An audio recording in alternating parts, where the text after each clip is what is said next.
Hey, what's up guys, Marc Brunet here, and I'm back today with another video tutorial. Today I'm going to be talking about the reasons and I guess the pros and cons for doing speed paints. So I get a lot of questions from probably what I would guess are students that are wondering why I do them, basically. And I'm going to try to explain the reason and sort of also at the same time my process for doing it and what I gain personally when I do that, and why you might or might not be interested in doing the same thing. So what are speed paints? First, speed paints are just paintings that are sort of done fast. To put it simply, that's pretty much what it is. So what's fast? I would say anything that is under I don't know, 2 hours, maybe under 3 to 2 hours. Even 3 hours could be considered speed paint if it's a finished painting, basically, that depicts an entire scene or something like that. But 3 hours, let's face it, it's a little bit pushing it. So in the 1 hour to 2 hour area, anything shorter than that is considered speed paint. So other than that, it is something that is normally more of an illustration, I would say. So it's less of a concept, because concepts you have to think about it a little bit longer, otherwise it just doesn't look like anything. And so yeah, speed paints are basically finished paintings, finished illustrations, but in a very, very rough stage. So that would be my my descriptions for it. And the reason I do them personally is, I've started to do those a little bit later, I would say. So I never even tried them when I was starting digital art at all, just because, in my opinion, I felt like I didn't have enough of the tools that it would make it worthwhile for me. Like I didn't feel I would gain enough by practicing it.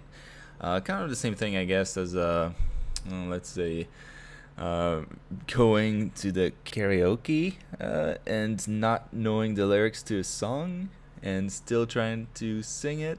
I guess that would be the best example of me trying to do speed paintings in my early days, I guess. And the same comparison applying to me now would be me knowing the song, knowing the lyrics well, having practiced it a little bit, parts of the song here and there, outside of the actual karaoke place, and now going for it and trying to not make a fool out of myself.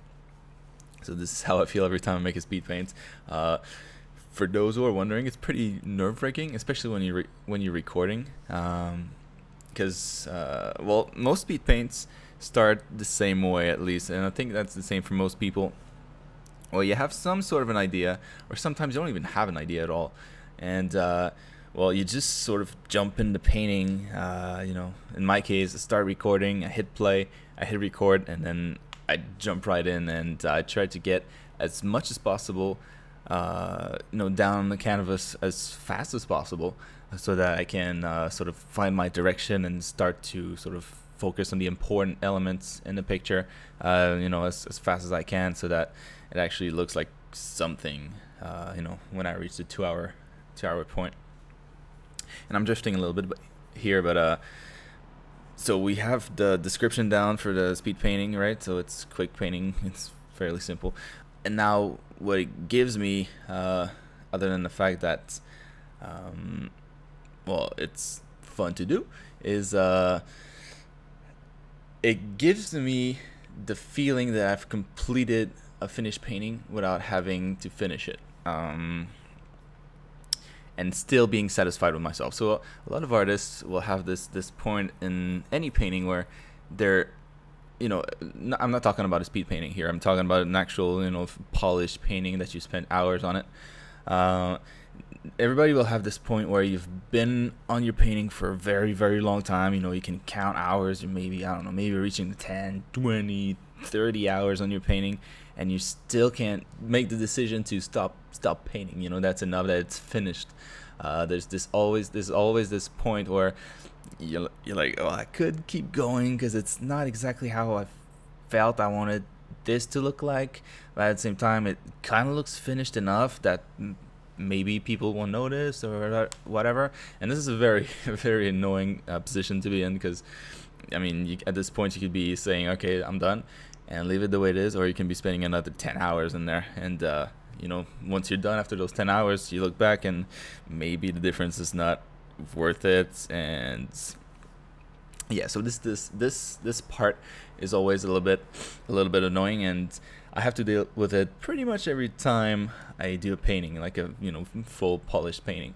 And well, by doing speed paints, it's kind of relieving in a way. Like, you don't have to think about that. All you have to think about is to get on canvas your idea as fast as possible, and even if it doesn't look finished, well, that's kind of the point of the speed painting. So it doesn't matter, basically, as long as your idea is kind of what you thought it was at first. You know, like, you had an idea and you were able to put it down on canvas properly the way you imagined, and at this point it's a success. So I would say also a main difference between a speed painting and an actual, you know, finished polished painting is, at least for me, I'm not talking for everybody here, but for me, it's the level of how well thought my idea is, if that makes any sense. So for speed paintings, I'll generally jump in when I don't have much of an idea of what I'm gonna do. I only have like a really subtle, or just something in my head, like really quickly. Like, for example, this one, what I had in mind is I wanted, well, a female in the center, kind of like a symmetrical looking painting, I guess. Was one of my thought. And so I wanted her in the center, kind of wrapped around by something, I didn't exactly know what, and I wanted her to be doing something simple, kind of static. So that was it. I mean, that could turn into a bajillion different things, and well, as you can imagine. And this is what I went in with. And normally, if I had you know, if I had a better idea or something a little bit more defined, I probably would have taken the time to maybe spend a little bit more time on my painting and, you know, do exactly what I was thinking about. But in this case, I wasn't thinking about much, so I didn't feel like it required me to spend too much time on it. And that's pretty much how I approach it. So whenever my idea is defined, I spend a little bit more time on it. Well, a lot more time on it. And when my idea is kind of vague, well, it turns into a speed painting. So now for the parts, and I'll stop rambling about why I like it, why I think it's cool, and blah blah. Now, should you know, people that are starting in digital art try to do that or not? So what I was saying earlier was that I felt like, for me, it would have been kind of, you know, like the karaoke thing. It would have kind of been irrelevant because I wouldn't have enough of the tools that I needed to be able to apply anything efficiently in the short amount of time. And that's kind of what I would recommend, to be honest. So if you're starting out and you're still, you know, learning a lot of the basics of how maybe Photoshop works, or how, you know, if your anatomy is not that great already, or if you can't play with colors well, I would recommend that maybe to skip speed painting, or I don't know, like to me, doing it wouldn't gain anything. Like, you wouldn't gain anything. I guess the best point to start thinking about doing speed painting is when you have a good understanding of pretty much every aspect that goes into a finished painting. So I'm not talking about concept here, I'm talking about a painting. So, you know, in a painting there's a lot that goes on. There's composition, there's color, there's form, there's you know, flow, there's anatomy, of course, values.